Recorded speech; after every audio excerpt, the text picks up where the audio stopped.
Hello everybody, welcome back to the channel. So in today's video, we are going to be talking about Barcelona's central defensive midfield position. It is quite clear that Barcelona do need to strengthen that spot. We saw so many errors from the previous season under Xavi Hernandez that was mainly because Barcelona lacked a central defensive midfielder. Barcelona lacked a lot of control, we conceded many goals, and it was quite clear that we needed to improve the midfield. And that is why we are going to be talking about Mikel Merino and Marc Casado. And then later in the video, we're also going to be talking about Hansi Flick's decision to keep Vitor Roque. So if you guys are new here, welcome to the channel. I'm happy that you guys are here. If you guys are Barcelona fans, this is going to be the channel for you. This is where we talk about everything regarding FC Barcelona. And so if you guys do end up liking this video, please subscribe to the channel and also like this video. I would really appreciate it. And so let's first talk about Mikel Merino. And it says here that Barcelona do like Mikel Merino, who is 27 years old, and believe he would fit perfectly into Hansi Flick's type of football. Merino is out of contract in 2025 and would be cheaper than Joshua Kimmich. Xavi was more inclined towards a positional pivot in Guido Rodríguez, but that operation is frozen since days, and they believe Merino suits Flick's system much more. Barcelona will contact Real Sociedad for Mikel Merino once they generate the necessary fair play. Him being out of contract in 2025 makes Barcelona optimistic, and this is of course according to Tony Juan Marti. And we also do have Mateo Moreto also claiming Guido Rodríguez potential transfer to Barcelona has almost fallen through due to Hansi Flick's arrival at the club. There is a high chance that this player will no longer be linked to the club. And so if you guys do not know who Mikel is, he's a 27-year-old defensive midfielder who does represent the Spanish national team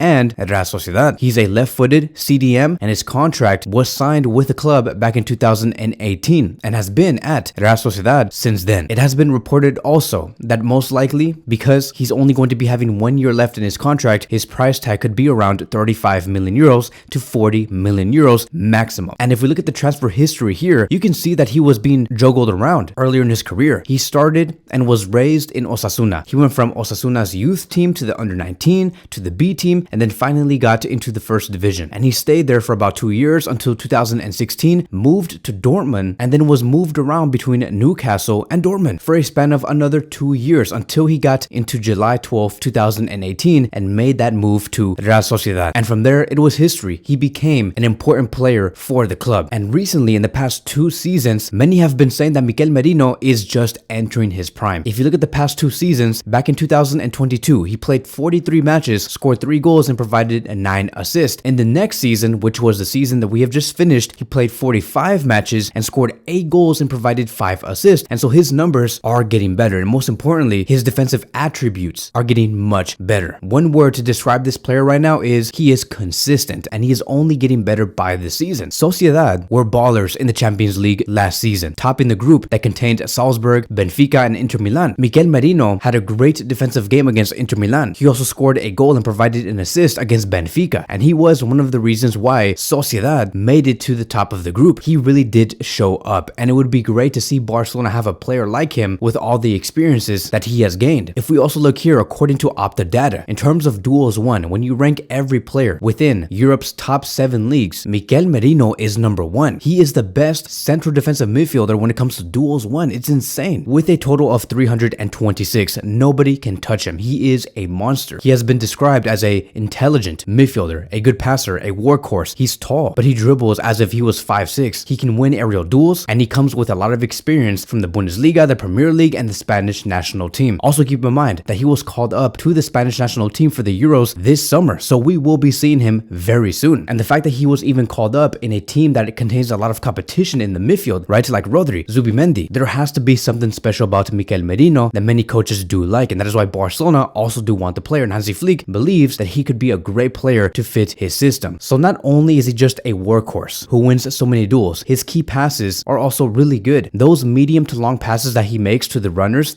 right, to the runners that go behind the defense, he's good at spotting for those runs. It would really complement a team like Barcelona that may contain players like Lamine Yamal and Nico Williams. So right now it is very unclear on whether he's going to be the plan B to Kimmich or if Hansi Flick simply wants Kimmich and Mikel Merino. Let me know in the comment sections down below, what what would you like to see? Would you like to see Barcelona just achieve the signing of Joshua Kimmich and let go of Mikel Merino? Or would you like to see Kimmich and Mikel come to Barcelona? Or are you that person that says, I don't want Joshua Kimmich, I just want Mikel Merino and we will be fine? Having Mikel Merino with Frankie de Jong in the double pivot position would be great. For me, if Barcelona have the funds and the finances to really build something strong, I would love to see both come in, because within a position, right, the double pivot position that contains two players, you need at least three just in case a player does get injured. And so speaking about the CDM position, another player that we are going to be talking about is Marc Casado. And it says here, according to Mundo Deportivo, that there are strong voices at Barcelona who believe that Marc Casado should replace Sergi Roberto. He would provide more physicality, he's younger and ambitious for less money. Barcelona's plan goes through having more energy, strength, and the youth. And I think that it is time. Like, finally we're hearing that Sergi Roberto is going to be leaving the club and we're going to be replacing Sergi Roberto with a player that we have been dying to see, and that is Marc Casado. This is the way. This is how you do things. You don't just try to hold on to these veteran players that almost seem finished. No, you want to move on. You want to look at the future, and Marc Casado is the future. He has just completed 2 years at Barcelona Athletic. Of course,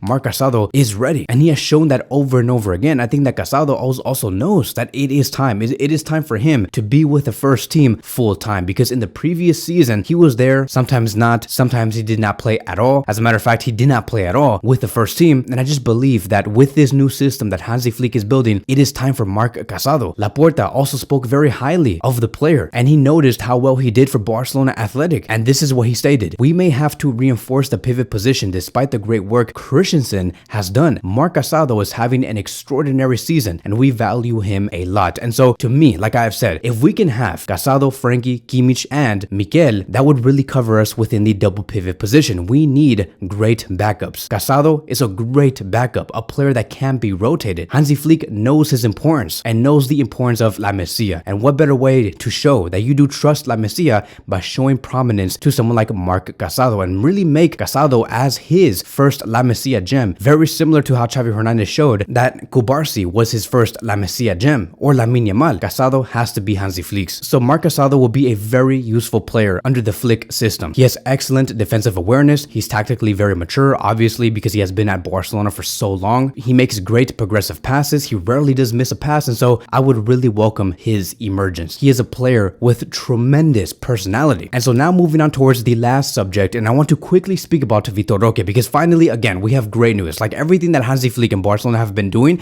has only been great news. It says here, according to Sport, that Hansi Flick has given his go-ahead to keep Vitor Roque in the Barcelona first team squad. He wants to try to get the most out of the current squad. Now Roque's continuity depends on the financial fair play and margin needed to register him for the next season. So if you guys do not know, the only reason why Vitor Roque even came in January and why he was allowed was because Gavi went through a 9-month injury. La Liga said, okay, you guys lost a player that went through an ACL injury. Don't worry, we'll just take off his wages and not put that into the accounts of Barcelona, and you guys can welcome another player if you guys do want. And that is what allowed for Vitor Roque to come in early in January of 2024. He was never supposed to come in that month. Barcelona were simply not ready for his arrival, nor did they expect it, right? Because they did not expect for the ACL injury of Gavi. But Hansi Flick has followed Vitor Roque a lot, and he believes that Vitor Roque can become an important player. I just think that he needs to improve his one touch. Like, yes, I know that he has goals in him. Yes, he's a workhorse. Yes, he presses, but his one touch has to improve. His first touch, I mean, because every time I saw Vitor Roque try to receive the ball in deep areas, he loses the ball after the first touch. And I'm like, dude, you need to get good at this, because at Barcelona, that is very much required. This whole thing about positional play and its concepts and what Xavi Hernandez was trying to teach to Vitor, that's out the door. It is no longer mandatory for Vitor Roque. And now I wonder, what is Hansi Flick going to be demanding from Vitor in order for him to gain his trust? What should Vitor Roque do in order to convince Hansi that he should be getting more minutes over Lewandowski? It's going to be a very interesting fight, and I want Vitor Roque to succeed, and I know that he wants to also. And so in the end, it's good news. He will stay, he will have continuity, he's not going to be loaned out nor be sold. Vitor Roque is a player for the future. And so that is it. That is going to be wrapping up today's video. Thank you guys so much for watching, and I will see you guys in the next one.